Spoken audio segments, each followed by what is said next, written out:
Disclaimer, यह कहानी पूरी तरह से काल्पनिक है और यह केवल मनोरंजन के उद्देश्य से बनाया गया है और हमारा मकसद किसी की भावनाओं को ठेस पहुंचाना नहीं है, बल्कि आपको दिलचस्प कहानियां सुनाना है। तो बिना किसी देरी के शुरू करते हैं आज का शानदार एपिसोड। किसी ने इस सवाल का जवाब नहीं दिया, यहां तक कि संप्रदाय गुरु ने भी नहीं। सबने डर के मारे एक दूसरे को देखा और फैसला किया कि वे इस बात को फिर कभी नहीं उठाएंगे। जब मंदिर में यह बड़ा मोड़ आया, ईशान मंदिर में बैठा था, एक BMW के पीछे। जब उसे लगा कि उसका मंत्र आजाद हो गया, तो उसने कार की खिड़की से दूर तक देखा। इस तरह अमर ज्ञान की असली ताकत का मतलब था कि वह किसी के भी जीने मरने का मालिक हो सकता था। शौर्य एक घमंडी बेवकूफ था जो सोचता था कि एक दिन वह ईशान को हरा देगा। उसे नहीं पता था कि ईशान ने उसके अंदर एक आग का कमल डाल दिया था, और जैसे ही वह अपने संप्रदाय में पहुंचा, ईशान ने उस मंत्र को जगा दिया। ईशान के जादू ने एक साथ दो काम किए। जब आग ने शौर्य को जला दिया, तो उसने एक और जादू भी शुरू किया, जिससे बुजुर्गों के ठिकानों का पता लगाया जा सकता था। इससे ईशान उन्हें मीलों दूर से भी पहचान सकता था।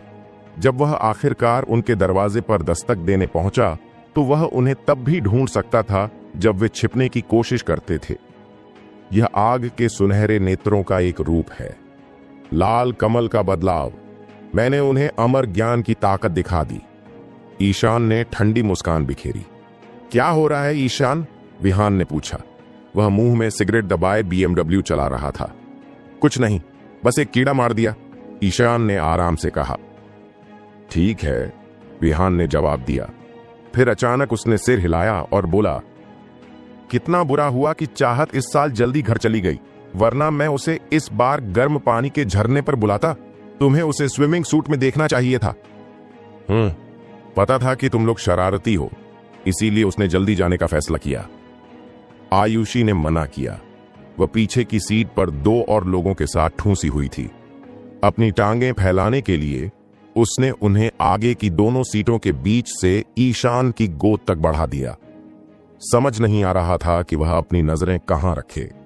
वह बार बार आयुषी की खूबसूरत टांगों पर नजरें गड़ाए हुए था। चाहत अपने गांव वापस चली गई है, घर पर ही थी, इसीलिए हम चार ही आ जा पाए, विहान ने अफसोस जताया। यह कहकर उसने ईशान को तिरछी नजर से देखा और माफी मांगते हुए बोला, ईशान, उस रात मैं बहुत ज्यादा बहक गया था। उम्मीद है तुम मुझे माफ कर दोगे। तुम्हारा मतलब चाहत के बारे में जो मैंने कहा था, ईशान ने शांति से कहा। कोई बात नहीं, कोई नुकसान नहीं हुआ। मैं तो बस उससे कुछ सवाल पूछने के लिए उसके साथ घर गया था। ओह, क्या तुम्हें ईशान की वजह से जलन हो रही है? आयुषी ने मुंह बनाकर कहा। तुम बेवकूफ हो? क्या तुम अपने भाई पर भरोसा नहीं करते? अगर ईशान सचमुच उसे चाहता, तो वह पहले ही उस पर लाइन मार चुका होता। यह तो बस मर्दों की बात है। विहान थोड़ा शर्मिंदा हुआ, तो उसने जल्दी से बात बदल दी। माउंटेन का गर्म पानी का झरना हाल ही में बहुत मशहूर हुआ है। वहां सब कुछ नया नया है। यह अमरावती के पास वाले से बिल्कुल कम नहीं है। साल के इस समय में वह जगह वसंतोत्सव के लिए घर लौटने वालों से भरी रहती है। मेरे एक दोस्त की मदद से मैं 4 टिकट ले पाया। किशोरों ने वसंत महोत्सव के दौरान परिवार की जिम्मेदारियों के बोझ तले दबने से पहले एक साथ घूमने का फैसला किया। ईशान के पास अपनी मां के घर लौटने का इंतजार करने के अलावा कोई काम नहीं था। अपने दोस्तों के बार बार बुलाने पर वह उनके साथ जाने को राजी हो गया। Mountain hot spring resort Chandranagar और चेतनगढ़ शहर के बीच में है। यह खुलते ही पर्यटकों का पसंदीदा बन गया। जापान और कोरिया से हर दिन ढेर सारे पर्यटक यहां आते हैं। सुबह होते होते वे माउंटेन पहुंच गए। चूंकि विहान ने अपने दोस्त के जरिए होटल के कमरे बुक कर लिए थे, इसलिए उन्हें चेक इन करने की जल्दी नहीं थी। उन्होंने होटल की पार्किंग में जगह ढूंढी और फिर सड़क पार करके खाना खाने चले गए। पर्वत नवजोधपुर इलाके का एक मशहूर पुराना शहर था। देव राजवंश की कई पुरानी इमारतें इस शहर में बची हुई थीं। नए गर्म पानी के झरने की वजह से इसकी लोकप्रियता और बढ़ गई थी। अरे, यहां तो बहुत सारे विदेशी हैं, आयुषी ने कहा। बेवकूफ लड़की, घूर मत। बेहतर होगा कि तुम इसकी आदत डाल लो, विहान ने ताने मारते हुए कहा। किसे बुला रहे हो पागल? आयुषी ने अपनी बड़ी बड़ी आंखें सिकोड़ लीं और विहान पर मुक्का मारने को तैयार हो गई। विहान ने हार मानते हुए दोनों हाथ ऊपर उठा दिए। हालांकि उसकी जुबान तेज थी, लेकिन आयुषी की जबरदस्त ताकत के सामने उसका कोई मुकाबला नहीं था। विहान ने लोहा सिंह की ओर देखा और हैरानी से बोला, ईशान, ये बॉडीगार्ड तुम्हें कहां से मिला? ये तो टीवी पर दिखने वाले उन खिलाड़ियों जितना बड़ा है। तब तक लोहा सिंह के जख्म भर चुके थे। अपनी बेजान आंखों को छोड़कर वह बिल्कुल एक आम इंसान जैसा लगता था, लेकिन उसका चमकता गंजा सिर, 2 मीटर 20 सेंटीमीटर का कद, बैरल जैसे मोटे हाथ पैर और कांसे की तरह सख्त मांसपेशियां उसे एक खतरनाक लुक देती थीं, जो लोगों को उससे दूर रखती थीं। अरे, तुम लोहा सिंह की बात कर रहे हो? वह मेरा दूर का चचेरा भाई है। वह थोड़ा ठीक नहीं है और मेरे चाचा चाहते थे कि मैं उसे घुमाने ले जाऊं। ईशान ने झूठ बोला। लोहा सिंह को 5 जादुई गोलियां दी गई थीं, जिनसे न सिर्फ उसके जख्म भरे, बल्कि उसका शरीर और मजबूत हो गया। एक बार जब ईशान उस पर अपनी गुप्त शव शोधन कला पूरी कर लेता, तो लोहा सिंह किसी बड़े गुरु जितना खतरनाक हो जाता। शर्म करो, इतना बड़ा आदमी साथ लाए हो और उसने मुझे पीछे की सीट पर कुचलकर लगभग मार ही डाला, आयुषी ने शिकायत की। अंकित ने गुस्से से कहा, बहन, कम से कम तुम्हारे पैरों को तो आराम करने की जगह मिली। मैं तो इस पागल की गोद में बैठा रहा। इसके पैर इतने सख्त हैं, मुझे लगा कि आज रात मेरी पीठ में दर्द होगा। अपने दोस्तों को एक दूसरे से मजाक में बहस करते देख ईशान की आंखें खुशी से चमक उठीं। क्या यही वह पल नहीं था जो उसे अपनी अकेली साधना के दौरान सबसे ज्यादा याद आया? जब विहान ने उसे बाहर चलने को कहा, तो वह बस कुछ सेकंड हिचकिचाया और फिर उनके साथ जाने को राजी हो गया। लेकिन मुझे इसका यहां होना अच्छा लग रहा है, इससे हम बहुत खतरनाक लगते हैं, आयुषी हंसते हुए बोली। लोहा सिंह 2 मीटर से ज्यादा लंबा स्किन हेड था और सड़क पर वह आम लोगों के बीच रॉक स्टार की तरह खड़ा था। हाँ, इस बार हम मजे कर सकते हैं। जब तक हम अपने बड़े चचेरे भाई की छाया में हैं, कोई हमें परेशान करने की हिम्मत नहीं करेगा, विहान ने आत्मविश्वास से मुस्कुराते हुए कहा। उन्हें एक पारंपरिक स्टाइल का रेस्टोरेंट मिला, जिसका नाम था क्विन हॉल। विहान के स्थानीय दोस्त ने इस रेस्टोरेंट की सलाह दी थी और बताया था कि यहाँ के शेफ स्टाइल के खाने में माहिर हैं। अरे, यहाँ तो सब कुछ बहुत महंगा है, आयुषी चिल्लाई। विहान ने ईशान को धक्का दिया और धीरे से बोला, ईशान, देखो, बाएं, क्या है? ईशान ने कंधे पर देखा और एक धूप का चश्मा पहने औरत को सूप पीते देखा। उसका आधा चेहरा बड़े फैशनेबल चश्मे के पीछे छिपा था। बस नुकीली ठुड्डी और छोटे मुड़े हुए होंठ दिख रहे थे। उसके कपड़ों और बर्ताव से कोई भी बता सकता था कि वह बहुत खूबसूरत थी।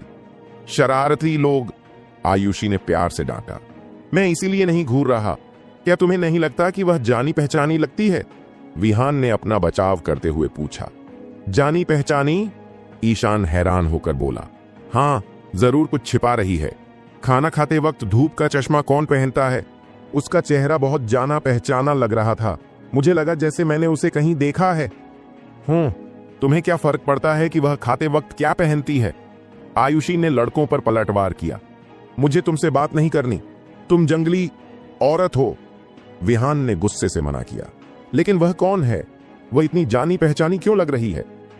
ईशान का चेहरा गंभीर हो गया, क्योंकि उसने अपनी अमर इच्छा शक्ति शुरू की। उसकी अमर इच्छा शक्ति चीजों को भेद सकती थी, इसलिए उसने लड़की का चेहरा तुरंत देख लिया। जैसा उसने सोचा था, वह बहुत खूबसूरत थी। उसकी उम्र करीब 20 साल थी और उसने हल्का मेकअप किया था। उसकी चमकती आंखें तारों भरी रात की तरह सपनीली थीं। वह है। ईशान एक पल रुका, क्योंकि उसकी पुरानी यादों में से एक लड़की उभर आई। आहा, मुझे पता है वह कौन है। विहान ने अपनी जांघ पर थपथपाया और बोला, वह बिल्कुल सुपरस्टार कीर्ति जैसी दिखती है। चलो हटो, कीर्ति एक बहुत फेमस एक्ट्रेस है। वह ऐसे साधारण रेस्टोरेंट में क्यों आएगी? आयुषी ने शक के साथ पूछा। यह देखकर कि अंकित भी यकीन नहीं कर रहा था, विहान निराश हो गया कि कोई उसकी बात पर भरोसा नहीं कर रहा था। लेकिन ईशान जानता था कि विहान सही था। वह लड़की सचमुच कीर्ति थी। अपने पिछले जन्म में ईशान उसे हमेशा टीवी पर देखता था।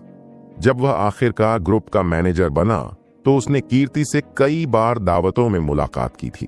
उसे अभिनेत्रियों के साथ डेटिंग में कोई खास दिलचस्पी नहीं थी, इसलिए उसने उस वक्त भी उस पर ज्यादा ध्यान नहीं दिया था। मजेदार है, कीर्ति यहां क्या कर रही है? ईशान की उत्सुकता जाग उठी। वह किसी भी बड़े रिसोर्ट में जा सकती थी, उसने माउंटेन क्यों चुना? अचानक लोगों का एक समूह रेस्टोरेंट में घुस आया। उन्होंने ग्राहकों को देखा और फिर सीधे कीर्ति की ओर चल पड़े। पुरुषों का ग्रुप कीर्ति की मेज पर पहुंचा और समूह की नेता ने कीर्ति से कुछ कहा।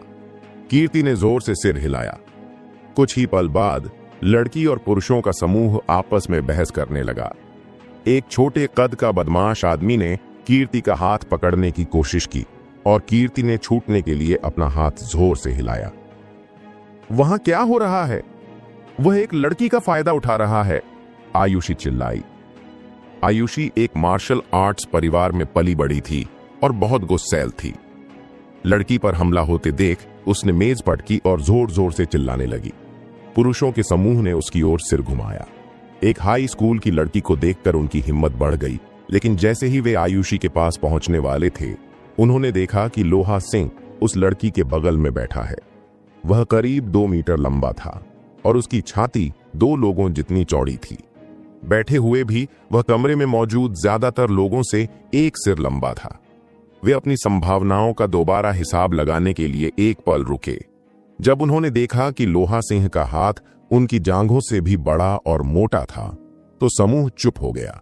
झुंड का नेता माफी मांगते हुए मुस्कुराया और बोला, मिस, हम आपको नुकसान नहीं पहुंचाना चाहते थे, लेकिन बॉस सचमुच आपका इंतजार कर रहे हैं। मैंने तुमसे कहा था कि मुझे इसमें कोई दिलचस्पी नहीं है, कीर्ति ने ठंडे लहजे में कहा। ईशान के लोहा सिंह को आदेश देने के बाद वह विशालकाय आदमी अपनी सीट से उठा। उसका सिर लगभग छत को छू रहा था और रोशनी को ढक रहा था, जिससे कमरे में एक बड़ी छाया फैल गई। ऐसा डरावना नजारा देखकर छोटे कद का आदमी एक शब्द भी बोलने की हिम्मत नहीं जुटा पाया और डर के मारे भाग गया। शुक्रिया, कीर्ति ने सबको सिर हिलाकर धन्यवाद दिया। उसकी आवाज धीमी और गहरी थी, जैसे कोई लड़की आधी रात तक अकेले बार में बैठी हो। स्वागत है, आयुषी ने जोश से जवाब दिया। अगर मैं तुम्हारी जगह होती तो मैं उनके घुटने पर जोर से मारती, ताकि उन्हें याद रहे कि वे मुझसे फिर कभी नहीं उलझेंगे। कीर्ति लड़की के गुस्से से हैरान रह गई। विहान ने कहा, तुम हमारी मेज पर क्यों नहीं बैठ जाती? काम खत्म होने के बाद हम तुम्हें घर तक छोड़ सकते हैं। हो सकता है कि वे अभी भी आसपास हों, हमारे जाने के बाद फिर से हमला करने की ताक में। कीर्ति ने कुछ पल सोचा और फिर प्रस्ताव मान लिया। वह ईशान की मेज पर चली गई। चूंकि ईशान के बगल में सिर्फ एक खाली सीट थी, वह उसके दाहिनी ओर बैठ गई। अचानक ईशान की नाक में एक हल्की सी खुशबू आई। हालांकि गंध हल्की थी, लेकिन उसका जादू साफ दिख रहा था। इसमें कोई शक नहीं कि यह एक महंगा, शानदार ब्रांड का परफ्यूम था। उसके बैठने के बाद सब लोग आखिरकार उस लड़की को अच्छे से देख पाए। उसने अपने बालों को एक साधारण पोनीटेल में बांधा था और एक बेज रंग का कोट पहना था। चूंकि कमरे में ठंड नहीं थी, उसने कोट उतार दिया और एक सफेद स्वेटर दिखाया जो उसके शरीर से चिपका हुआ था। कमर के नीचे उसने एक टाइट जीन्स पहनी थी, जो उसके सुडौल शरीर को और उभार रही थी। उसने अपनी नाजुक कलाई पर लकड़ी के मोतियों की माला के अलावा कोई गहना नहीं पहना था। वह सिर से पांव तक और अंदर से बाहर तक एक खूबसूरत शहरी लड़की लग रही थी। उसके कपड़ों की कीमत कुछ 1000 रुपए थी, लेकिन लकड़ी के मोतियों की कीमत 1 लाख से ज्यादा थी। उसके लकड़ी के कंगन को देखकर ईशान की भौहें तन गईं, लेकिन वह चुप रहा। कीर्ति का आकर्षण मेज पर छाया हुआ था। उसके बैठने के बाद कोई भी एक शब्द नहीं बोला। ईशान ही एकमात्र था जो शांत रहकर खाना खा सका। कीर्ति ने ईशान को हैरानी से देखा और फिर मुस्कुराकर बोली, तुम खाते क्यों नहीं? मेरी वजह से खाना मत रोकना। अच्छा, तुम बहुत ज्यादा आकर्षक हो, यह हमारे लिए थोड़ा ज्यादा है, विहान ने बेवकूफों की तरह आधा मजाक और आधा हकलाते हुए कहा। विहान अपनी शर्म से भी हैरान था। उसने जिंदगी में हर तरह की लड़कियां देखी थीं, फिर उसके सामने वह इतना लाचार क्यों महसूस कर रहा था? आयुषी ने सिर हिलाया और फिर कीर्ति की ओर प्रशंसा भरी नजरों से देखा। हर औरत कीर्ति जैसी बनना चाहती है, जो बस कुछ साधारण कपड़ों और बड़े धूप के चश्मे से सबको आकर्षित कर ले। अरे, क्या तुम खाना खाते वक्त धूप का चश्मा पहनती हो? आयुषी ने उत्सुकता से पूछा। कीर्ति इस सवाल से हैरान रह गई।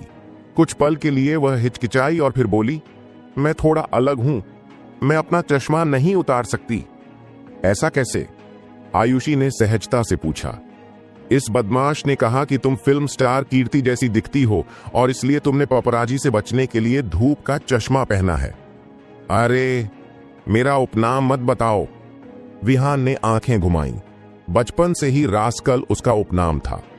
कीर्ति मुस्कुराई, लेकिन चुप रहने का फैसला किया। थोड़ी सी बातचीत के बाद समूह और कीर्ति के बीच जल्दी ही अच्छी दोस्ती हो गई। कीर्ति असल में चेतनगढ़ शहर की थी। अपने करियर में हाल ही में मिली सफलता ने उसे घर वापस आने और कुछ समय के लिए काम से दूर रहने के लिए प्रेरित किया। लेकिन घर आते ही उसे कुछ अमीर और ताकतवर व्यापारियों के साथ एक दावत में शामिल होने के लिए कहा गया। दावत में स्थानीय रईसों ने उसके साथ छेड़खानी करने की कोशिश की, लेकिन एक शीर्ष अभिनेत्री होने के नाते उसने किसी की नहीं सुनी। उसने अपने मैनेजर से दावत की मेज पर बैठे पुरुषों को संभालने को कहा, जबकि वह अपना मन शांत करने के लिए एक शांत जगह ढूंढने निकल गई। चूंकि वह चेतनगढ़ शहर में पली बढ़ी थी, इसलिए वह शांत पर्वतीय गांव से वाकिफ थी। यहां आकर उसकी दोस्ती अचानक से इन मिलनसार लेकिन थोड़े अजीब किशोरों के समूह से हो गई। हां, वे सचमुच अजीब थे। कीर्ति की गहरी समझ ने उसे लोगों को परखने में माहिर बना दिया था। वह जानती थी कि यह लड़के लड़कियों का समूह अच्छे परिवारों से था, लेकिन वे सबसे अमीर परिवारों से नहीं थे। उनमें वह खास अकड़ नहीं थी जो उसने अब तक बड़े रसूख वाले परिवारों के लोगों में देखी थी। हालांकि वह इस बात से आश्वस्त थी कि उनमें से ज्यादातर लोग औसत परिवारों से थे, फिर भी दो लोग ऐसे थे जिन्हें वह समझ नहीं पाई। उनमें से एक अपनी कुर्सी पर बिल्कुल स्थिर बैठा था। उसकी विशाल मांसपेशियां उसके लिए खतरे की घंटी थीं।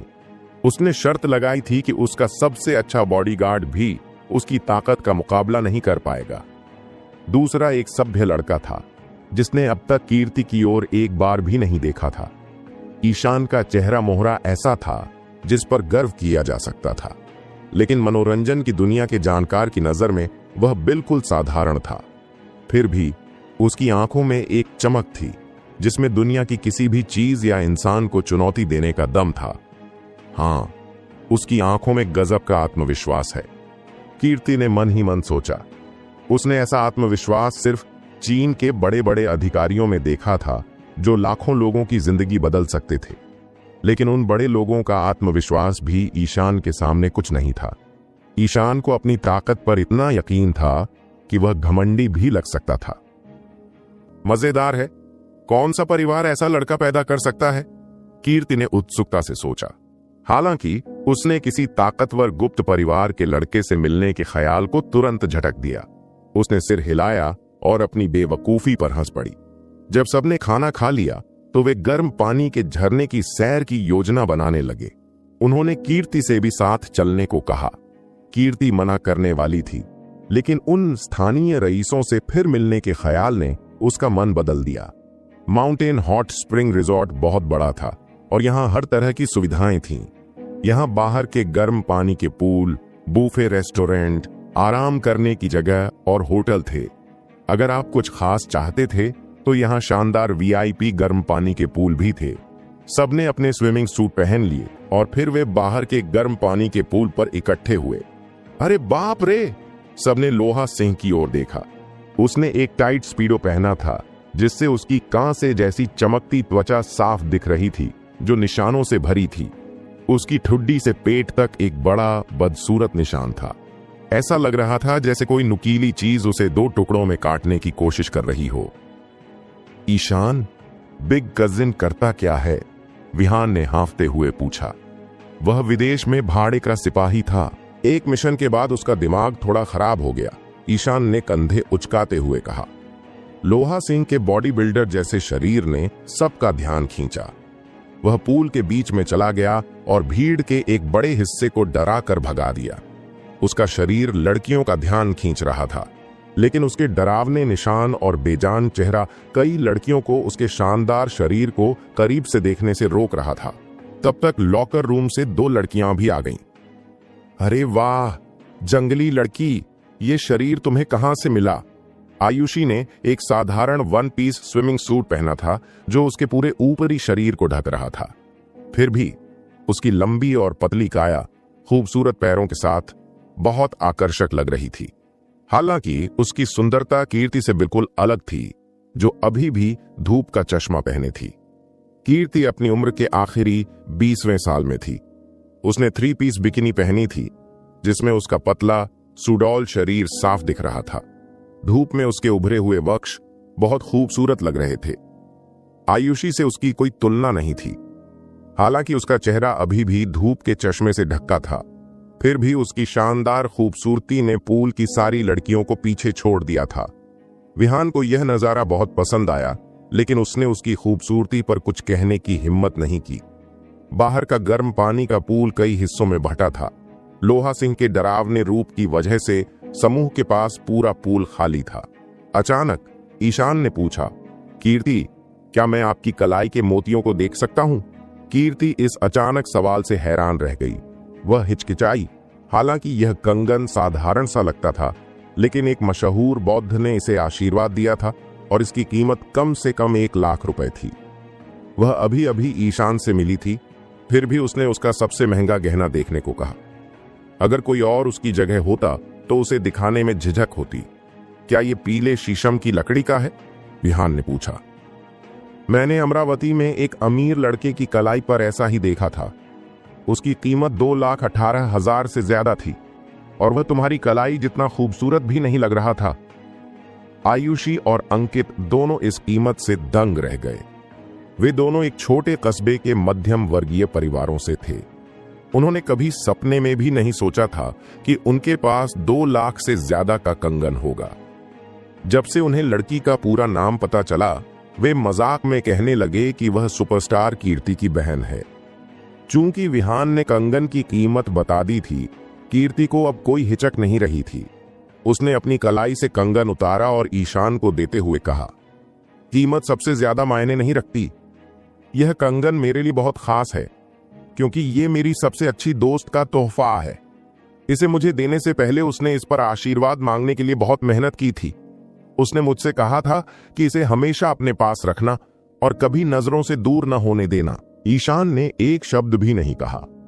उसने मोतियों को हाथ में लिया और देखने लगा। उसकी अमर इच्छा शक्ति की जांच में मोतियों ने अपना असली रंग दिखाया। लकड़ी के हर मोती के चारों ओर गहरी बुरी ऊर्जा थी। कभी कभी उस ऊर्जा में से कुछ डरावनी खोपड़ी का रूप ले लेती थी। शाप? ईशान गहरी सोच में पड़ गया। कई संस्कृतियों की कहानियों में शापों का जिक्र होता था। पश्चिम में इन्हें जादू कहते थे और पूर्व में ये ताबीज, गुड़ियों या जादुई चीजों के रूप में थे। लेकिन ईशान ने धरती पर पहली बार किसी शाप को सचमुच देखा था। उत्सुकता में उसने अपनी अमर इच्छा शक्ति से मोतियों की गहराई में झांका। उसे एक झटका सा लगा जब उसकी अमर इच्छा शक्ति ने रुकावट को पार किया और एक दृश्य सामने आया। वह एक अंधेरे गीले मंदिर के अंदर था, जहां पुजारी 4 हाथों, 4 सिरों और 4 चेहरों वाले एक डरावने राक्षस देवता की पूजा कर रहे थे। मूर्ति के नीचे एक मुंडा सिर वाला साधु खड़ा था। उसने हड्डियों और नुकीले दांतों की माला पहनी थी। साधु ने वेदी से एक कंगन उठाया और जमीन पर घुटनों के बल बैठी एक खूबसूरत लड़की को दे दिया। उसने लड़की से कुछ कहा और लड़की ने कृतज्ञता से साधु के सामने सिर झुकाया। दृश्य गायब हो गया और ईशान के पास जवाबों से ज्यादा सवाल रह गए। वह औरत कौन थी? क्या वह कीर्ति की दोस्त थी? उसे अपने पिछले जन्म में कीर्ति की खबर याद आई और उसे लगा कि चीजें अब ज्यादा समझ में आने लगी हैं। उसने कंगन कीर्ति को लौटा दिया और एक पल रुककर गंभीर आवाज में कहा, बेहतर होगा कि तुम इसे फेंक दो या जला दो। क्या? विहान हैरान रह गया। कीर्ति भी दंग रह गई। उसकी आंखें सावधानी और शक से चमक उठीं। क्या? तुम्हारा मतलब क्या है? मजाक नहीं कर रहा ईशान। इस पीले शीशम के कंगन की कीमत लाखों में है और ये कीर्ति की सबसे अच्छी दोस्त का तोहफा है जिसने इसे पाने के लिए बहुत मेहनत की थी। उससे इसे फेंकने को कहना पागलपन है। विहान ने भौहें चढ़ाते हुए कहा। ईशान को इस विरोध से कोई फर्क नहीं पड़ा। उसने धीमे स्वर में कहा, तुम्हारे करियर में बार बार उतार चढ़ाव आए हैं और तुम्हारी किस्मत खराब रही है। तुम ठीक से सो भी नहीं पाती और नींद की कमी ने तुम्हारे काम को और बिगाड़ दिया है। तुम फंसा हुआ महसूस करती हो। क्या मैं सही कह रहा हूं? तुम्हें कैसे पता? कीर्ति की आवाज शक से भरी थी। एक अभिनेत्री होने के नाते जिसे अपनी जीविका के लिए खुद पर निर्भर रहना पड़ता था, वह दूसरों से ज्यादा अपनी देखभाल करती थी। ईशान की सच्ची बातों ने उसे सतर्क कर दिया था। उसे लगा कि यह कोई साजिश है और ये किशोर उसके खिलाफ कुछ रच रहे हैं। मनोरंजन की दुनिया एक जंग का मैदान थी और उसने सबसे भरोसेमंद दिखने वाले लोगों के भी गंदे तरीके देखे थे। सेठ पर वह हमेशा अपनी पानी की बोतल साथ रखती थी और किसी और के पानी पर भरोसा नहीं करती थी। ईशान मुस्कुराया और फिर चुप हो गया। उसने सोचा था कि अगर किस्मत ने उन्हें इस छोटी सी मुलाकात के लिए एक साथ लाया था तो वह उसकी थोड़ी मदद जरूर करेगा, लेकिन अगर कीर्ति को उस पर भरोसा नहीं था तो उसे उसकी भलाई की जरा भी परवाह नहीं थी। ईशान को चुप देखकर कीर्ति को और यकीन हो गया कि कुछ गड़बड़ है। अचानक पूल में अजीब सी खामोशी छा गई। कुछ पल बाद कीर्ति खड़ी हुई और बोली, मुझे कुछ और काम निपटाने हैं, कृपया मजे करो। वह विहान के रुकने के निमंत्रण को नजरअंदाज करते हुए बाहर की ओर मुड़ गई। अरे कीर्ति! आयुषी जल्दी से उठी और उसे रोकने की कोशिश करने वाली थी। अचानक लोगों का एक बड़ा समूह पूल में घुस आया। समूह का नेता वही नाटा आदमी था जिसने पहले कीर्ति को परेशान किया था, लेकिन इस बार उसके साथ एक फैशनेबल कपड़े पहने औरत भी थी। जैसे ही कीर्ति ने उस औरत को देखा, उसके चेहरे पर हैरानी छा गई। माया, तुम यहां क्या कर रही हो? अरे मेरी छोटी राजकुमारी, क्या तुम मुझे मार डालना चाहती हो? तुम मुझे दावत के बीच में छोड़कर यहां क्यों चली आई? वह औरत 30 साल की थी। दिखने में साधारण थी, लेकिन अच्छे कपड़े पहने थी। वह एक चालाक और आत्मविश्वासी बिजनेस वुमन लग रही थी। जैसे ही वह पूल क्षेत्र में आई, उसने कीर्ति को आंख मारते हुए चिल्लाना शुरू कर दिया। कीर्ति, आपका एजेंट आ गया है। क्या आप अब हमारे साथ चल सकती हैं? छोटे कद के आदमी ने बेसब्री से कहा। मेरा बॉस और ध्रुव दोनों आपका इंतजार कर रहे हैं। ध्रुव भी वहां है? कीर्ति का चेहरा पीला पड़ गया। बहन, क्या तुम सचमुच कीर्ति हो? आयुषी ने अविश्वास से पूछा। विहान भी हैरानी से पूल से बाहर कूद पड़ा। अपनी पोल खुलते देख कीर्ति ने आखिरकार अपना धूप का चश्मा उतारा और अपना खूबसूरत मशहूर चेहरा दिखाया। मुझे माफ करो, मैं तुम सबसे इतना झूठ बोलती रही। कीर्ति ने मुस्कुराते हुए माफी मांगी। फिर वह अपनी एजेंट की ओर मुड़ी और बोली, माया, मैंने तुमसे कहा था कि मैं कुछ समय अकेले बिताना चाहती हूं। कृपया ध्रुव से मेरे लिए माफी मांग लो। माया ने हिचकिचाते हुए कहा। कीर्ति, ध्रुव सिर्फ तुमसे मिलने के लिए चेतनगढ़ आए हैं। क्या तुम्हें नहीं लगता कि तुम्हें उनसे कम से कम एक बार मिलना चाहिए? और फिर क्या? कीर्ति ने पूछा। और मेरा बॉस घंटों से तुम्हारा इंतजार कर रहा था। क्या तुम्हें सचमुच लगता है कि तुम मेरे बॉस को बेवकूफ बनाकर बच निकलोगी? छोटे कद के आदमी ने शरारत से कहा। चेतनगढ़ शहर में मेरे बॉस से पंगा लेने की हिम्मत किसी की नहीं। तुम्हारा बॉस कौन है? कीर्ति ने भौहें सिकोड़ते हुए पूछा। इससे पहले कि उसे जवाब मिलता, आयुषी ने जोश में कहा। कीर्ति ने कहा कि वह नहीं जाना चाहती। तुम लोगों को क्या हो गया है? कीर्ति की फैन होने के नाते अपनी मूर्ति को देखकर उसके पास और कोई तर्क नहीं बचा था। छोटे कद के आदमी ने ताने मारते हुए कहा, सुनो बच्चे, मैंने इसे पहले यूं ही छोड़ दिया था क्योंकि मैं कोई झगड़ा नहीं चाहता था, लेकिन अब मेरे पास तुमसे दोगुने आदमी हैं, तो अपनी जबान संभालो और इस सब से दूर रहो। काले सूट पहने बॉडीगार्ड का एक समूह उसके पीछे दिखा। सबके बाल छोटे छोटे थे और वे गुस्से में खतरनाक लग रहे थे। आयुषी और विहान यह नजारा देखकर डर गए। वे आम हाई स्कूल के छात्र थे और उन्होंने कभी ऐसा डरावना पल नहीं देखा था। विहान किसी तरह बोला, अरे भाई, मैं चेतनगढ़ के दीपेश का दोस्त हूं। क्या हम बैठकर इस बारे में बात कर सकते हैं? दीपेश? वह कौन है? छोटे कद के आदमी ने सावधानी भरी नजरों से पूछा। दीपेश, विहान ने कहा, अरे छी! छोटे कद के आदमी ने थूका। उसके चेहरे पर नफरत और तिरस्कार साफ दिख रहा था। तुम उसे युवा स्वामी कहते हो? यहां तक कि उसका बाप भी मेरे बॉस से पंगा लेने की हिम्मत नहीं करता, और यह छोटा सा कमीना तो बिल्कुल नहीं। विहान का चेहरा हरा पड़ गया, क्योंकि उसके पास कहने को कुछ नहीं था। जिस आदमी से वह बात कर रहा था वह दीपेश के पिता से भी ज्यादा ताकतवर था। विहान ने साबित कर दिया कि वह सचमुच कुछ नहीं कर सकता था। छोटे कद के आदमी ने आत्मविश्वास से मुस्कुराया और फिर कीर्ति की कलाई पकड़ने के लिए अपना पतला हाथ बढ़ाया। दूर हटो। आयुषी की आंखों से आग निकल रही थी। उसने उस छोटे आदमी पर जोरदार लात मारी, जिससे वह पीछे उड़ गया। मैनेजर! छोटे कद के आदमी को लात खाते देख बॉडीगार्ड के चेहरे पर उदासी छा गई। हालांकि बॉडीगार्ड भी मानते थे कि वह छोटा आदमी बेवकूफ था, लेकिन वह उनके बॉस का रिश्तेदार था। उसकी बहन उनके बॉस की दूसरी पत्नी थी, और बॉस अपनी सारी पत्नियों और रखैलों में उसकी बहन को सबसे ज्यादा प्यार करता था।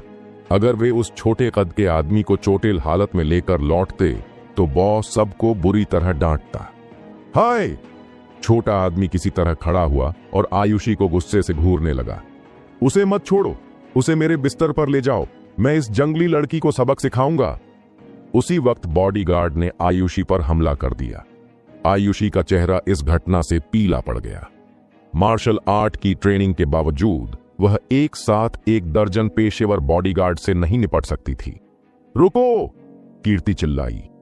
आयुषी उसकी वजह से मुसीबत में थी। वह यूं ही खड़ी होकर उसकी पिटाई नहीं देख सकती थी, लेकिन बॉडीगार्ड नहीं रुके। कीर्ति ने मदद के लिए माया की ओर देखा। माया ने एक ताने भरी और लाचार मुस्कान के साथ जवाब दिया। जो आदमी उससे मिलना चाहता था वह चेतनगढ़ शहर का बहुत बड़ा आदमी था। शहर के लगभग सारे कारोबार में उसका दखल था।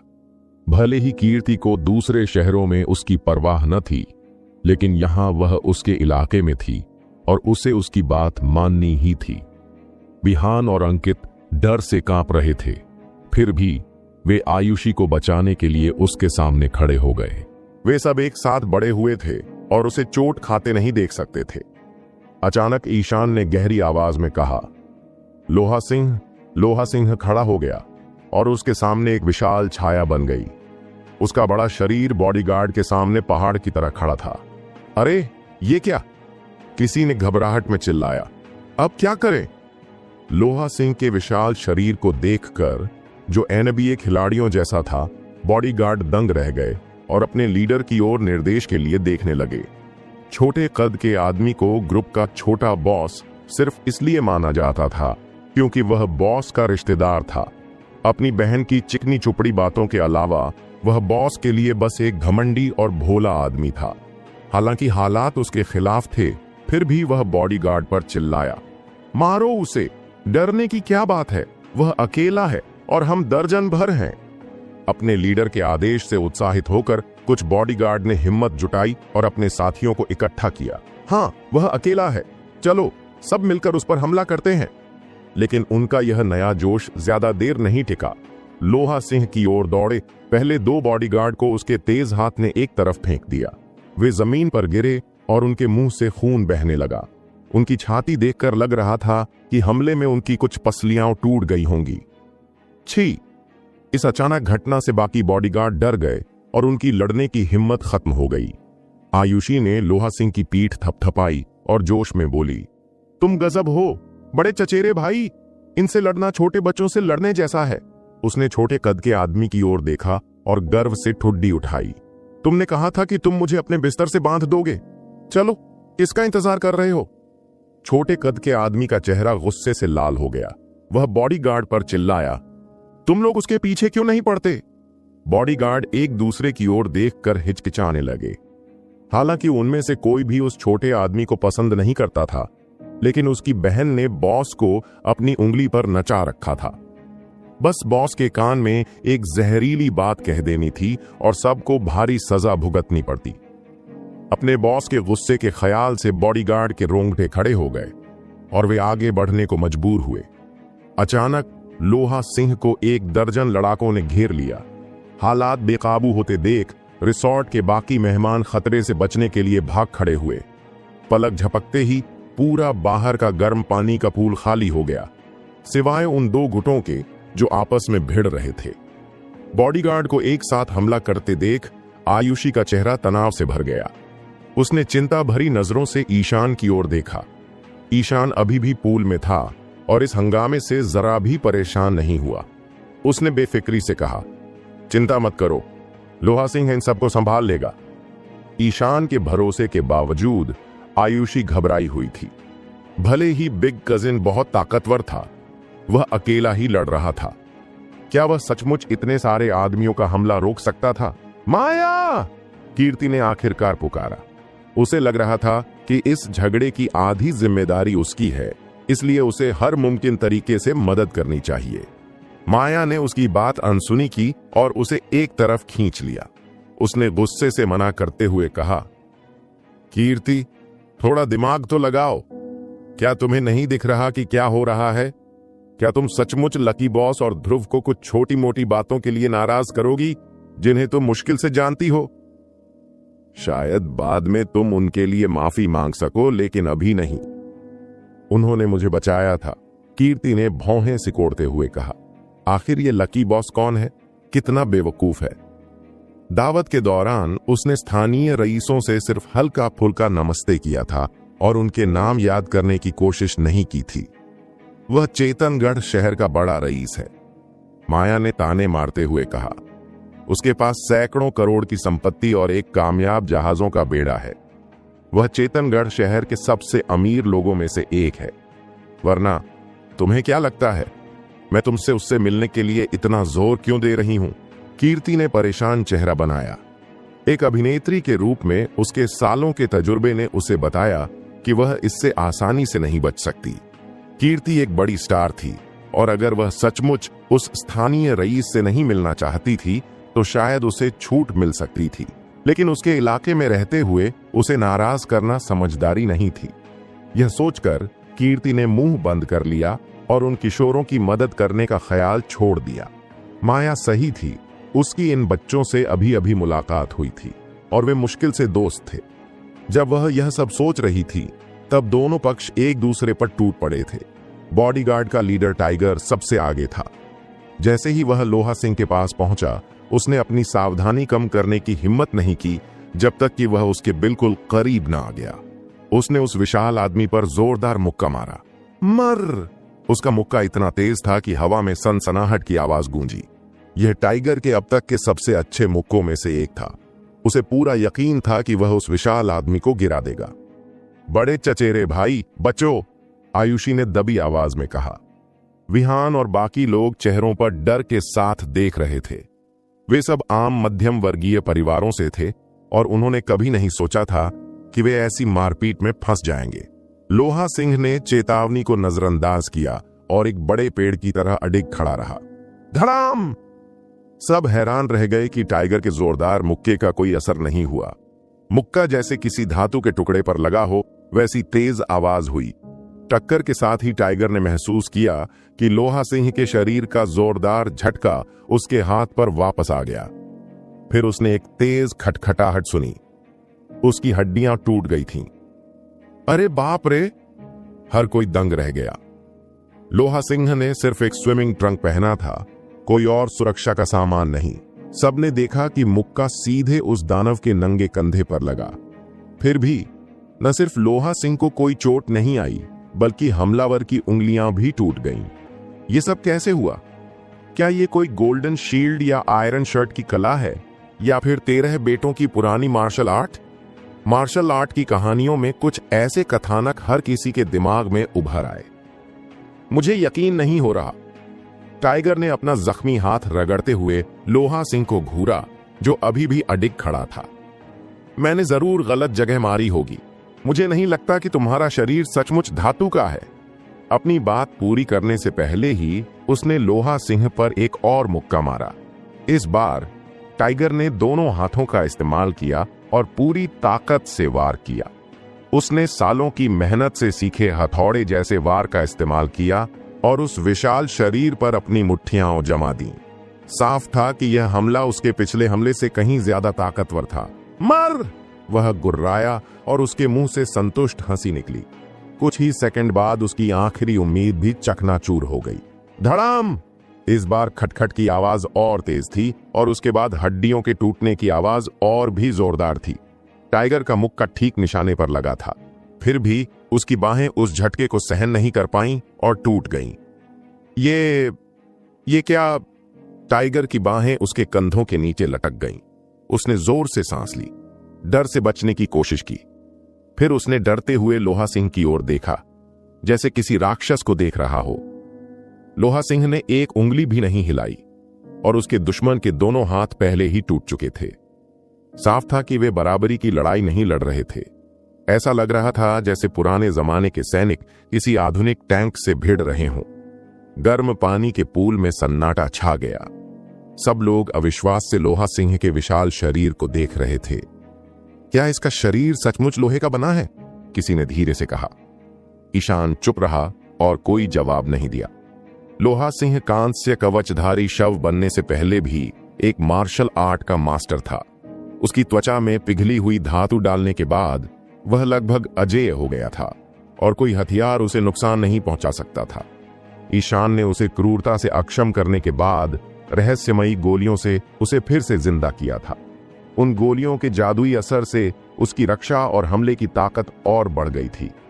आयुषी और उसके दोस्त बस देखते रह गए। कीर्ति और माया भी हैरान थीं। कीर्ति ने कई मार्शल आर्ट फिल्मों में काम किया था और उसने कई कहानियां पढ़ी थीं जिनमें ऐसी अविश्वसनीय मार्शल आर्ट क्षमताओं का जिक्र था, लेकिन उसने कभी नहीं सोचा था कि वह असल जिंदगी में ऐसी ताकत देखेगी। अब क्या करें? बाकी बॉडीगार्ड ने छोटे कद के आदमी की ओर मुड़कर पूछा। छोटे कद का वह आदमी इस मोड़ से दंग रह गया था, इसलिए वह हिचकिचाया, लेकिन वह जानता था कि उसे घबराने की जरूरत नहीं है क्योंकि बॉडीगार्ड अभी भी उस पर भरोसा कर रहे थे। उसने खुद को संभाला और बोला, और क्या कर सकते हैं? बॉस को बुलाओ। हाँ हाँ, सबने जोश में सहमति जताई। उन्हें यकीन था कि भले ही इस विशाल आदमी में गजब की ताकत हो, लेकिन उनके बॉस के आने पर वह नहीं बच पाएगा। यह सोचकर छोटे कद के आदमी की आंखें फिर चमक उठीं। उसने ईशान पर तंज कसते हुए कहा, देखते हैं जब मेरा साला आएगा तो कौन हंसेगा। उसकी बात सुनकर माया का चेहरा पीला पड़ गया। अरे, ये लोग लकी बॉस को बुलाने वाले हैं। मालिक, मेरी गांड, क्या तुम्हें लगता है कि हम तुमसे डरते हैं? आयुषी ने हिम्मत से कहा। उसने विहान के कंधे पर जोर से थप्पड़ मारा और जोश में बोली, तुम अपने दोस्त को क्यों नहीं बुलाते? तुमने नहीं कहा था कि वह चेतनगढ़ शहर का कोई बड़ा नाम है? दीपेश, विहान हिचकिचाया। उस छोटे आदमी ने जो कहा था उसके मुताबिक दीपेश भी उन्हें नहीं बचा सकता था, लेकिन आयुषी के जोर देने पर उसने दीपेश का नंबर डायल किया। हाँ, छोटे कद के आदमी ने विहान को फोन करने से नहीं रोका। उसने तिरस्कार भरी नजरों से लड़के को घूरा। माया, शायद मुझे लकी बॉस और ध्रुव से बात करनी चाहिए। यह मामला अब हाथ से निकल रहा है। यह देखकर कि चीजें कितनी जल्दी बिगड़ गईं, कीर्ति ने भौहें सिकोड़ लीं। क्या तुम सचमुच इन बच्चों की वजह से ध्रुव के सामने झुकना चाहती हो? माया ने ताने मारते हुए कहा। कीर्ति के पास अचानक जवाब नहीं बचा। ध्रुव उसके पुराने समर्थकों में से एक थे। वह हर उस शो में खुलकर पैसा लगाते थे जिसमें वह काम करती थी, और वह अच्छी तरह जानती थी कि वे बदले में क्या चाहते हैं। कीर्ति के पास समर्थकों की कभी कमी नहीं रही, इसलिए वह अब तक उनकी कोशिशों को नजरअंदाज करती आई थी। हाल के सालों में वह टीवी स्टार से बड़े पर्दे की ओर बढ़ रही थी। उसकी पहली 2 फिल्में पूरी तरह फ्लॉप रहीं, इतनी बुरी कि इन नाकामयाबियों ने उसकी टॉप अभिनेत्री की हैसियत को खतरे में डाल दिया था। अपने करियर के इस अहम मोड़ पर वह किसी भी समर्थक को खोने का जोखिम नहीं उठा सकती थी। अगर वह अभी ध्रुव की ओर मुड़ी तो बहुत मुमकिन था कि ध्रुव उसकी बात मान लें और इन किशोरों को माफ कर दें, लेकिन इससे उसकी हालत ऐसी हो जाती कि वह ध्रुव की किसी भी मांग को ठुकरा नहीं पाती। इस ख्याल को दिमाग में रखते हुए कीर्ति फिर से हिचकिचाई। इस बीच चेतनगढ़ शहर में एक गुप्त वीआईपी क्लब में वीआईपी हॉल बहुत बड़ा और अच्छी तरह रोशनी से भरा था। हॉल के बीच में एक विशाल गोल मेज थी जहां कुछ लोग शराब पी रहे थे। मेज पर बैठे हर आदमी के पास लंबी और खूबसूरत वेट्रेसें खड़ी थीं, जिन्होंने टाइट पारंपरिक कपड़े पहने थे। सबने अपने बाल ऊपर की ओर बांध रखे थे। सारी वेट्रेसें औसत से भी ज्यादा खूबसूरत थीं। कुछ तो इतनी सुंदर थीं कि उनके लिए बेताब पुरुष उन्हें देवी की तरह पूज सकते थे। लेकिन वीआईपी हॉल में उनका काम सिर्फ सेवा करना था। चेतनगढ़ शहर का कोई भी स्थानीय इन अमीर और ताकतवर परिवारों के लोगों को पहचान लेता।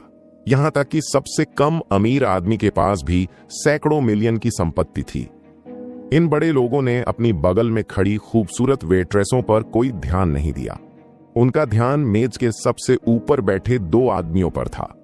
बाईं ओर बैठा एक पढ़ा लिखा सा दिखने वाला आदमी था जो 30 साल का था और उसने सुनहरे फ्रेम वाला चश्मा पहना था। खास तौर पर सिलवाया गया इटालियन सूट उसके पतले शरीर को ढक रहा था और उसके पुराने जमाने के शाही अंदाज को उभार रहा था। दाईं ओर दूसरा आदमी अधेड़ उम्र का था, जिसके चमकदार संवरे बाल थे और चेहरा उससे भी ज्यादा गोल और चिकना था। उसने चमकीला अरमानी सूट पहना था। उसकी कमर पर हर्मीस का बना बेल्ट बक्सला था।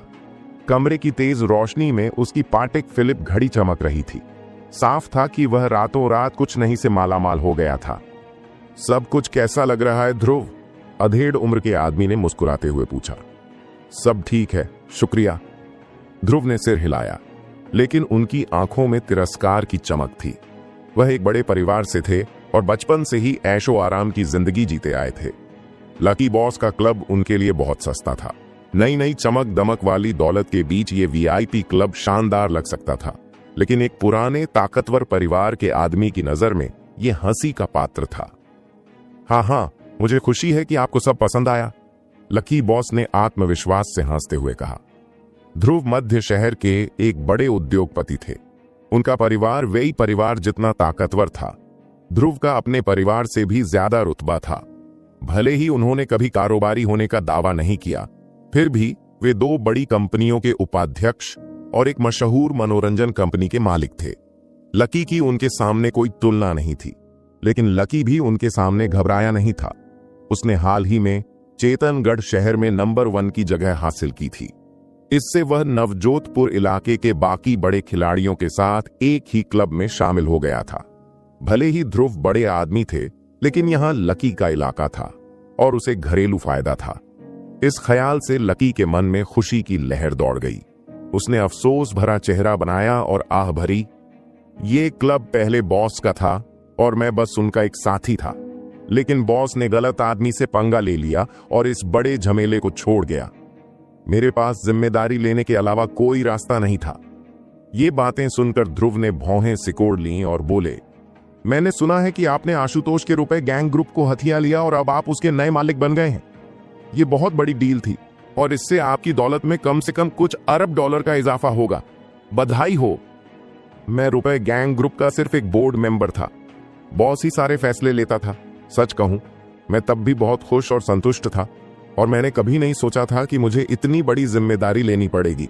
लकी बॉस के नम्र शब्दों के बावजूद उसके चेहरे पर आत्मविश्वास की चमक ने उसे बेपर्दा कर दिया। बातचीत का रुख समझते हुए मेज पर बैठे बाकी कारोबारी भी तुरंत शामिल हो गए और लकी की तारीफ के पुल बांधने लगे। ध्रुव के चेहरे पर बनावटी मुस्कान थी और उनके मन में तिरस्कार की लहर उठ रही थी। लकी पहले आशुतोष का पालतू कुत्ता था और उसकी दौलत ज्यादा से ज्यादा $100 मिलियन थी, लेकिन आशुतोष की मौत के तुरंत बाद उसने अपने पुराने बॉस की कंपनी पर कब्जा कर लिया और रुपए गैंग ग्रुप को हथिया लिया, जिसके लिए आशुतोष ने अपनी जिंदगी भर मेहनत की थी। हालांकि ध्रुव उससे एक एहसान मांगने आए थे, इसलिए उन्होंने भी उसकी हाँ में हाँ मिलाई।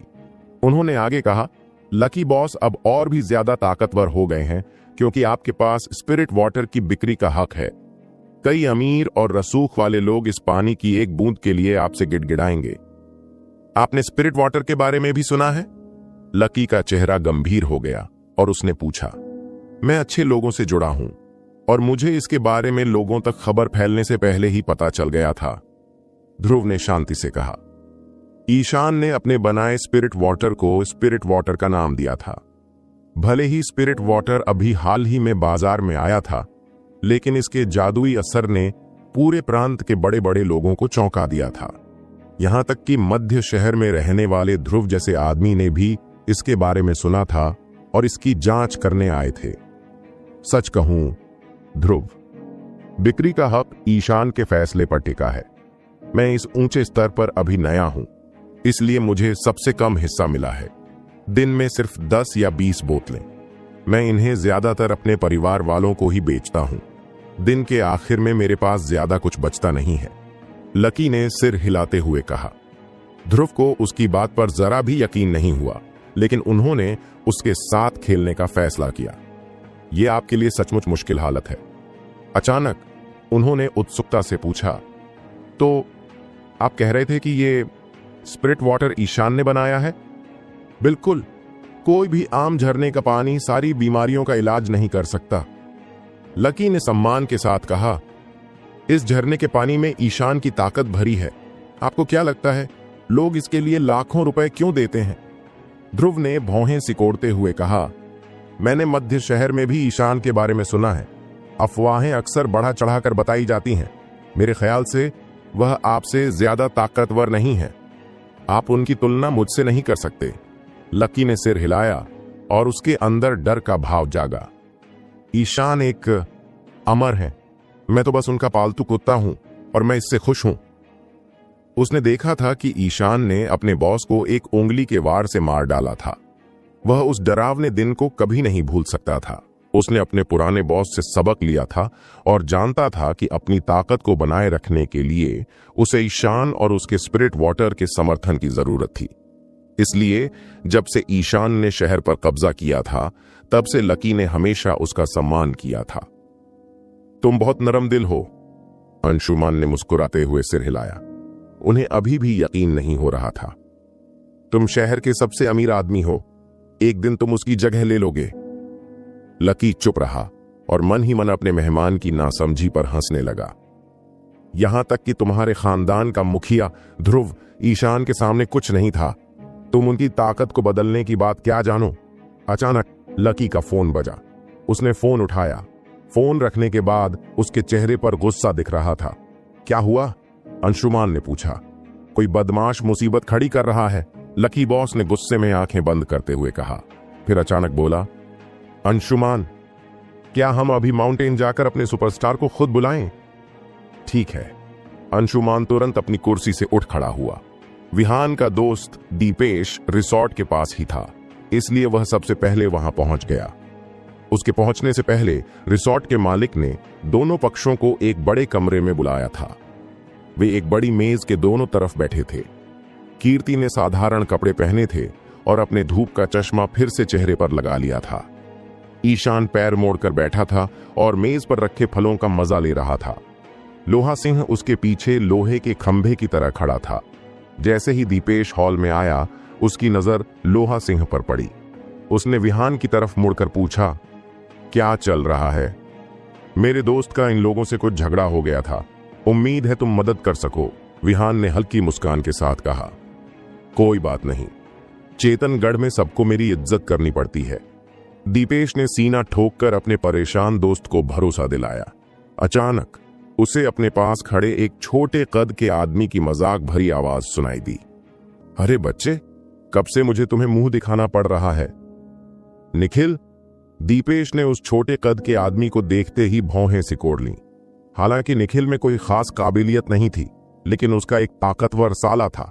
हाल ही में लकी ने सत्ता हासिल की थी और चेतनगढ़ शहर में आशुतोष का सबसे ऊंचा ओहदा पाया था।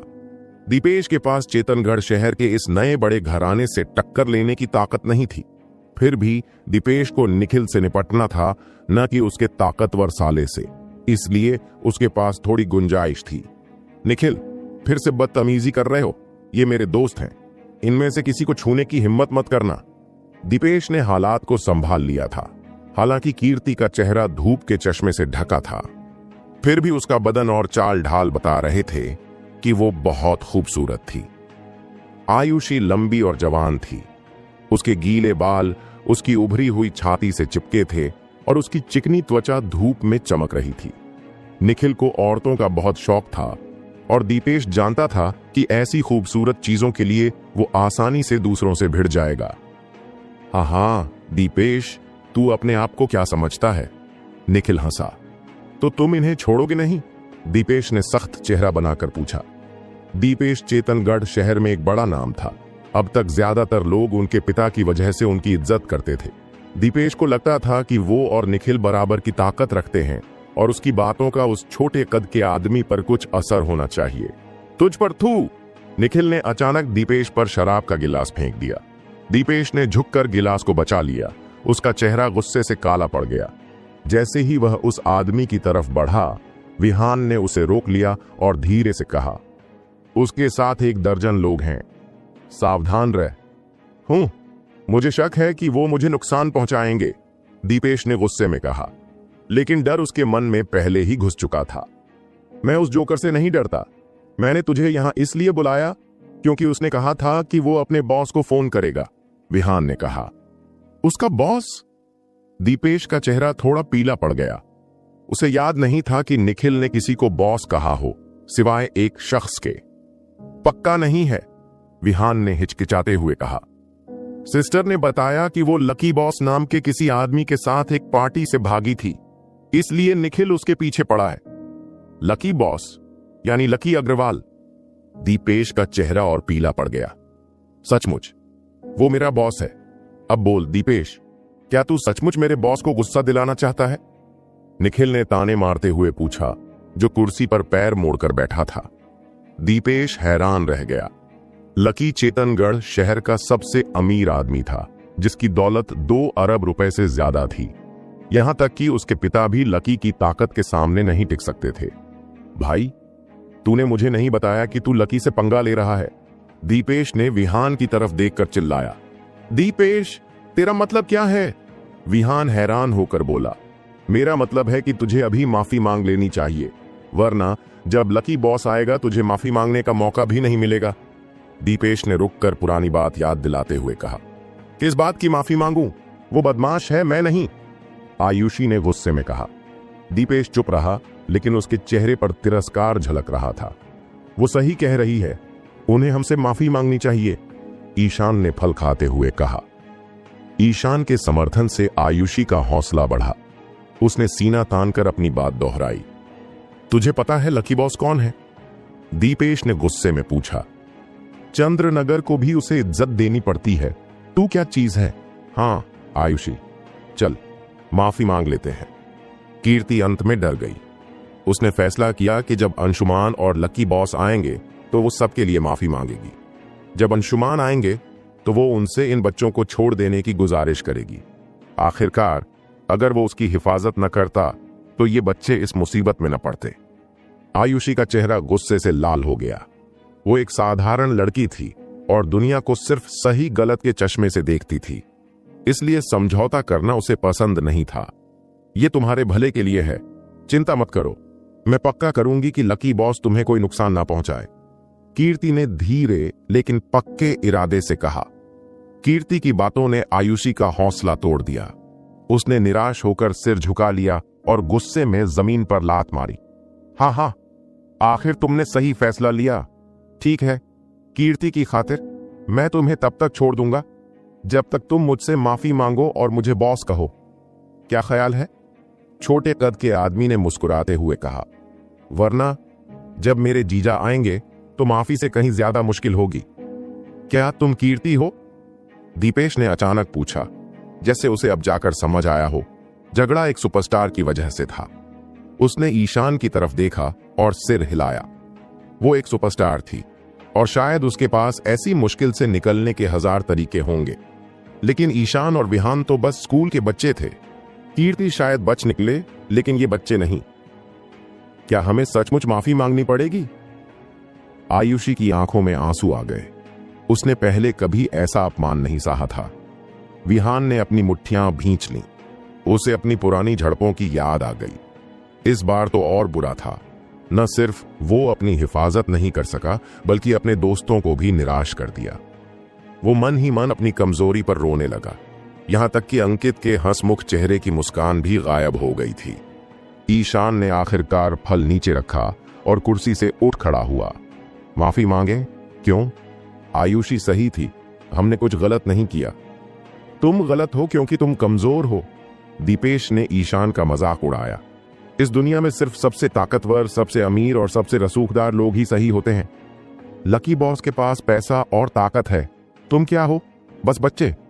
आयुषी ने ईशान की तरफ ऐसे देखा जैसे कोई डूबता आदमी आखिरी तख्ते को देखता है। ईशान लड़की के पास गया और उसके सिर पर हल्के से थपथपाया। उसने मुस्कुराते हुए कहा, तू मेरी दोस्त है, मैं ये पक्का करूंगा कि तुझे कभी किसी चीज के लिए माफी न मांगनी पड़े। वो थोड़ा रुका और बोला, मेरी मुट्ठियां दुनिया की सबसे ताकतवर मुट्ठियां हैं। अगर तुम चाहते हो कि मैं माफी मांगूं तो पहले मेरी मुट्ठियों से पूछो। यह कहकर ईशान ने अपनी उंगलियां बंद करके मुट्ठी बनाई और अपने विरोधियों के सामने लहराई। आयुषी ईशान की सख्त उंगलियों को देखकर हंस पड़ी। निराशा और मजे का टकराव हुआ और उसने ईशान के सीने पर हल्का मुक्का मारा। उसने कहा कि इस गंभीर मौके पर ऐसी मजाक की हरकत बंद करे। दोनों की दोस्ताना बातचीत देखकर कीर्ति को बहुत ग्लानि हुई। विहान और अंकित इतने भावुक हो गए कि उनकी आंखें लाल हो गईं और आंसू बहने लगे। अचानक एक कर्कश आवाज सुनाई दी जो इस भावुक पल से मेल नहीं खा रही थी। अरे लड़के, मैं तेरी हिम्मत की दाद देता हूं, लेकिन देखते हैं मेरे ससुराल वालों के आने के बाद भी तू हीरो बनता है या नहीं। ईशान पलटा और अपनी कुर्सी पर वापस बैठ गया। उसने उस छोटे कद के आदमी की तरफ देखा और कहा, जब तेरा ससुर यहां आएगा वो कुछ नहीं बोलेगा, भले ही मैं उसे तुझे समुद्र में फेंकने का हुक्म दूं। ईशान की बातों से निखिल गुस्से में आ गया। इससे पहले कि वो जवाब दे पाता, दीपेश बोला, अरे दबंग, तू अपनी बात पर अड़ा रह।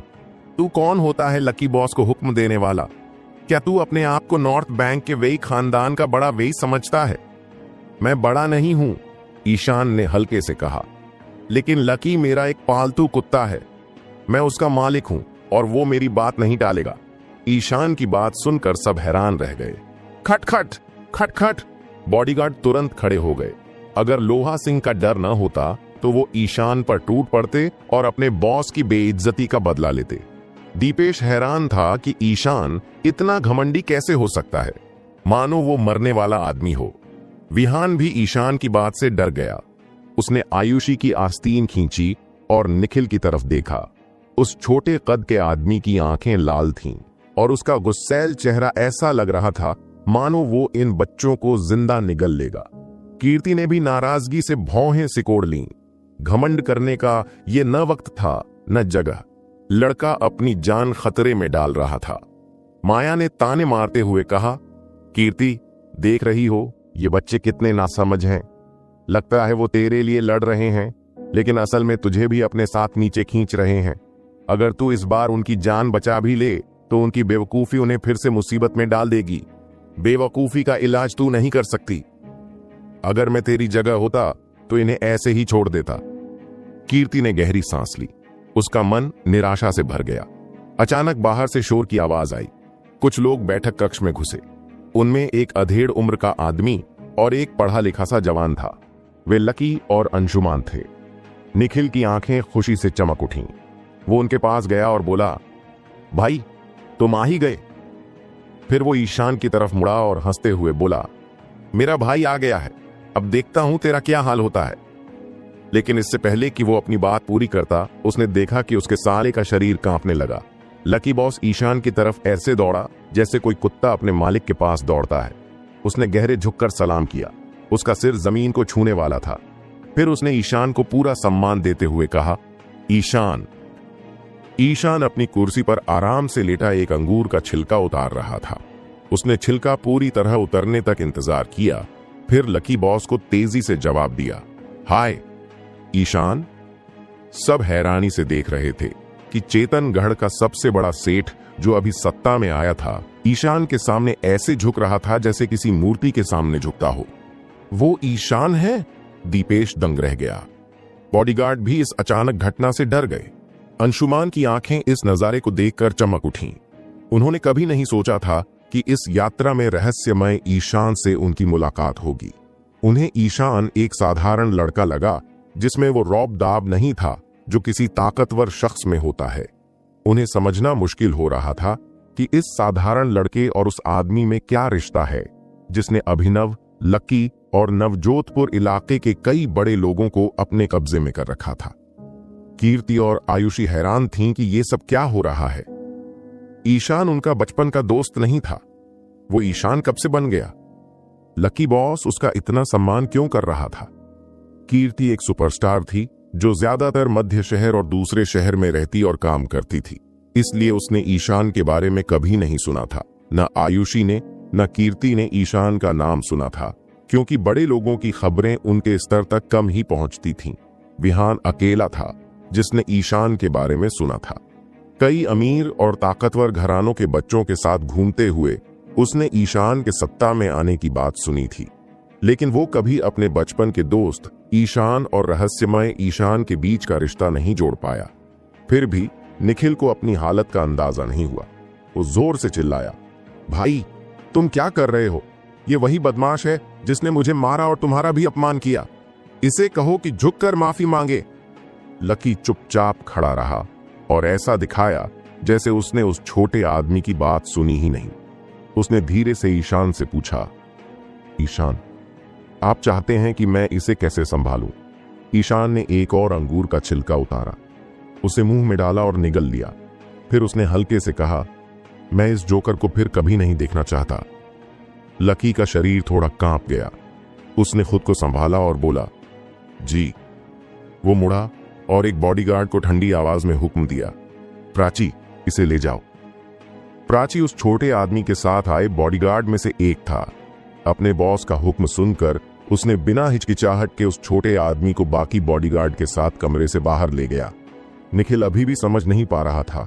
वो चिल्लाया, तुम लोग क्या कर रहे हो? मुझे छोड़ो, मैं लकी बॉस का साला हूं। भाई भाई, पागल हो गए हो क्या? सजा उसे दो, मुझे नहीं। लकी ने निखिल की तरफ पीठ कर ली और ऐसा दिखाया जैसे उसने कुछ सुना ही नहीं। निखिल के ईशान के लिए अपमानजनक शब्द सुनकर उसकी पीठ पर ठंडा पसीना बहने लगा। अगर उसके पास सुई होती तो वो निखिल का मुंह सिल देता। एक तेज दिमाग बॉडीगार्ड ने फौरन हालात संभाल ली। अपने बॉस की मदद के लिए उसने निखिल के पेट में घूंसा मारा और धमकाकर चुप करा दिया। निखिल, चुप रहो, तुम हमारे बॉस को भी अपने साथ ले डुबोगे। तुमने गलत आदमी से पंगा लिया। वो लड़का ईशान है, नवजोतपुर इलाके का ईशान। तब जाकर निखिल को हालात की समझ आई और उसके चेहरे से जैसे जान निकल गई। एक बॉडीगार्ड ने उस छोटे कद के आदमी का मजाक उड़ाते हुए कहा, क्या तुझे लगता है कि ईशान बॉस को तुझे समुद्र में फेंकने का हुक्म देंगे? इन शब्दों ने निखिल को हिलाकर रख दिया। उसकी आंखें निराशा से भर गईं और उसने विरोध करना छोड़ दिया। छोटे कद के आदमी को बाहर ले जाने के बाद बैठक हॉल में सन्नाटा छा गया। ईशान के बोलने से पहले लकी एक शब्द भी बोलने की हिम्मत नहीं जुटा पाया। कीर्ति और आयुषी अभी भी समझने की कोशिश कर रहे थे कि अभी क्या हुआ। अंशुमान ने ईशान पर अपनी नजरें टिका दी और लड़के को गौर से देखा। लकी के साथ आए कई सेठ लोग डर के मारे कांप रहे थे।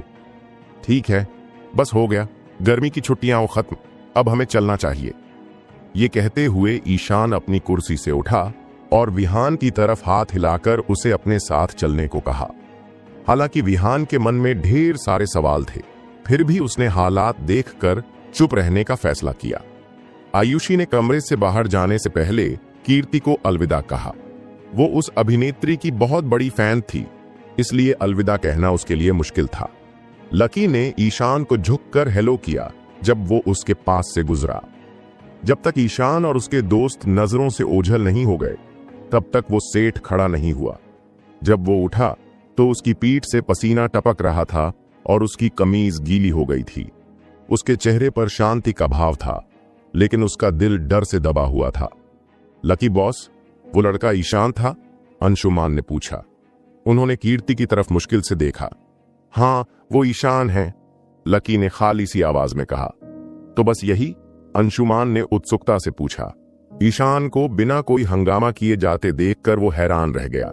लकी ने कुछ नहीं कहा, लेकिन उसके मन में एक लंबी सांस निकली। ये बात खत्म नहीं हुई थी। ईशान का हुक्म साफ था। वो निखिल को फिर कभी नहीं देखना चाहता था, लेकिन ये ऐसा काम था जिसे चुपके से करना था। अंशुमान कुछ और सवाल पूछने ही वाले थे कि कीर्ति उनके पास आई और बोली, लकी बॉस। अंशुमान, मुझे माफ कर दीजिए, मुझे नहीं पता था कि आप लोग यहां आएंगे। ये सब मेरी गलती है। कोई बात नहीं कीर्ति, तुम आजकल बहुत परेशान हो, मैं समझ सकता हूं, अंशुमान ने प्यार से मुस्कुराते हुए कहा। अंशुमान अभिनेत्री से बात करते हुए भी ईशान के बारे में ही सोच रहे थे। कीर्ति जैसे किसी खिलौने की तुलना में ईशान उनके लिए कहीं ज्यादा अहम थे। साथ ही उनकी नजर ईशान के कब्जे वाले अरबों रुपए के स्पिरिट वाटर के धंधे पर भी थी। अंशुमान ने सोचा कि ईशान का साथ पाना सबसे जरूरी है। स्पिरिट वाटर बेचने का वादा और मोटे मुनाफे के ख्याल ने अंशुमान के दिमाग को दौड़ा दिया। ये देखकर कि अंशुमान और लकी बॉस दोनों अपने अपने ख्यालों में डूबे थे, कीर्ति ने चुप रहने का फैसला किया। नमस्ते कहने के बाद अंशुमान ने कीर्ति को होटल वापस छोड़ने की पेशकश की। कीर्ति और माया अपने होटल के कमरे में पहुंची। अभिनेत्री ने अपनी ऊंची एड़ी के जूते उतार फेंके और बड़े से बिस्तर पर लेट गई। सारा दिन एक सभ्य शहरी औरत का नकाब पहने रहने के बाद वो आखिरकार अपनी असली शक्ल में आ पाई। उफ, ये बिस्तर कितना मजेदार है। क्या दिन था, पहले ध्रुव फिर लकी, अब और नहीं झेल सकती। कीर्ति, एक सुपरस्टार होने के नाते तुझे हर वक्त अपने तौर तरीकों और दिखावे का ख्याल रखना पड़ता है। माया ने उसे बिस्तर पर लेटने के लिए डांटा। हाँ हाँ ठीक है, कीर्ति ने झुंझलाकर हाथ हिलाया। वो उठकर बैठी और चमकती आंखों से बोली, माया तुझे पता है ईशान कौन है? लकी बॉस उनका इतना सम्मान और डर क्यों करते थे? मुझे भी कुछ नहीं पता, शायद वो किसी बड़े खानदान से है, माया ने भौहें सिकोड़ते हुए कहा। वो अपने शहर चेतनगढ़ के बाहर की ताकत की दुनिया से वाकिफ नहीं थी। चूंकि ईशान हाल ही में नवजोधपुर इलाके में सत्ता में आया था, इसलिए कीर्ति ने उसका नाम पहले कभी नहीं सुना था। कीर्ति अकेली नहीं थी, सूरजगढ़ के बाहर अभी भी बहुत से लोग उसे नहीं जानते थे। वो 16-17 साल का लगता है, फिर भी अंशुमान और लकी बॉस की इज्जत हासिल कर लेता है। क्या इसका मतलब वो ध्रुव से भी ज्यादा ताकतवर है? कीर्ति ने हैरानी से पूछा। ये खानदान मध्य शहर के सबसे बड़े खानदानों में से एक था। ये सबसे ऊंचा सामाजिक तबका था जिससे कीर्ति का वास्ता पड़ सकता था। खानदान से ज्यादा ताकतवर कोई भी शख्स कीर्ति की पहुंच से बाहर था, इसलिए उसने उनके बारे में कभी सुना ही नहीं था। वो लोग पूरे प्रांत के सबसे अमीर मर्दों या औरतों में से ही होंगे। ये ख्याल मन में रखते हुए माया और कीर्ति ने एक दूसरे को सतर्क नजरों से देखा। दोनों एक दूसरे के मन में उठ रहे शक को समझ गईं। अरे कीर्ति, तूने एक बड़ा मौका गंवा दिया, माया ने अफसोस जताया। 17 साल की उम्र में उसने इतना कुछ हासिल कर लिया। सोच, जब वो पूरी तरह बड़ा हो जाएगा तो कितना ताकतवर होगा। मुझे यकीन है कि तब तक हमारी मनोरंजन कंपनी का मालिक भी उसे इज्जत से बात करेगा। अगर हमें उसका साथ मिल जाए तो हमारी कंपनी में तेरा रुतबा पक्का हो जाएगा। शायद उसके रसूख से तेरी शादी किसी अमीर और बड़े खानदान में भी हो सकती है। ये सुनकर कीर्ति की आंखों में अफसोस झलक उठा। ईशान की असलियत सामने आने से वो सचमुच हैरान थी। उसने कभी नहीं सोचा था कि एक साधारण रेस्टोरेंट में मिला एक आम सा लड़का कुलीन तबके का हिस्सा हो सकता है, मानो वो किसी ड्रामे में हो। गहरे ख्यालों में डूबी उसकी नजर अनजाने में अपने कंगन पर पड़ी। अचानक उसे कुछ याद आया और वो चौंक गई। क्या हुआ? माया ने उत्सुकता से पूछा। कुछ नहीं, कीर्ति ने एक कड़वी मुस्कान दी। ईशान के उस कंगन के बारे में कहे शब्द उसके दिमाग में घूम गए और मन में चुभने लगे।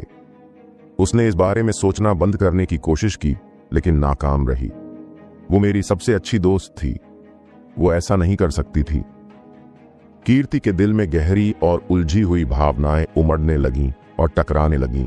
दोस्तों, आपको यह एपिसोड कैसा लगा हमें कमेंट करके जरूर बताएं और इस वीडियो को लाइक और शेयर करना ना भूलें। चलिए मिलते हैं एक नए